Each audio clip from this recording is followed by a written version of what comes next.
बहुसंख्यकवाद से क्या हानि होता है। तो हमने देखा श्रीलंका में जो शासन व्यवस्था स्थापित हो गया, बहुसंख्यकों का शासन व्यवस्था, जिसमें कि अल्पसंख्यकों की हिस्सेदारी नहीं रहने दिया गया। वैसी स्थिति में देश का क्या कंडीशन होता है, इस चीज को भी जानना जरूरी है। जब आपसे सवाल पूछे कि बहुसंख्यकवाद से क्या हानि होता है, तो आप इस पॉइंट के साथ उसको डील कर सकते हैं, जो पॉइंट हम आपको बोर्ड पे बताने जा रहे हैं।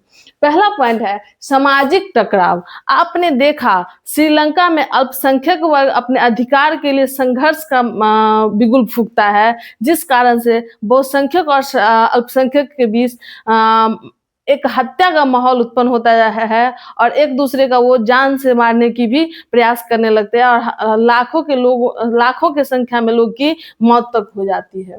इस प्रकार से सामाजिक टकराव की स्थिति हमेशा बना रहता है, कहीं भी सुरक्षा का भाव उत्पन्न नहीं होता है, बल्कि वहां पे एक डर का माहौल पैदा हो जाता है और बना रहता है। अब देखिएगा अल्पसंख्यक का हाशिए पर होना। जिस देश में बहुसंख्यक और अल्पसंख्यक के बीच में बहुसंख्यकवादी व्यवस्था हावी हो जाता है, तो वहां अल्पसंख्यक वर्ग का विकास एक प्रकार से रोक दिया जाता है, क्योंकि उस पे सत्ताधारी ध्यान ही नहीं देते कि उसकी भी कुछ मूलभूत आवश्यक व्यवस्थाएं होनी चाहिए जिससे वो सर्वांगीण विकास कर सके। अब देखिए एक मत का अभाव। देश के अंदर किसी भी प्रकार का विकास की बात की जाएगी या विदेशों से उसको अपने देश की रक्षा की बात की जाएगी, वैसे सभी कंडीशनों में दोनों वर्गों की मांग अलग अलग रहेगी, दोनों वर्गों की सोच अलग अलग होगी, एकजुटता का अभाव हो जाता है और अपनी मत को वो लोग अलग अलग दिशा में रखते हैं, एक मत नहीं बना पाते हैं। अत्याचार। आप देखिएगा कि अल्पसंख्यक वर्गों पे हमेशा बहुसंख्यक वर्गों के द्वारा वैसे स्थिति में अत्याचार किया जाता है। निर्दोष अल्पसंख्यक वर्गों को कहीं भी मार दिया जाता है, काट दिया जाता है और किसी भी क्राइम में फंसाने का प्रयास किया जाता है, जिससे अल्पसंख्यकों के अंदर भय उठे और भय बना रहे। ध्रुवीकरण।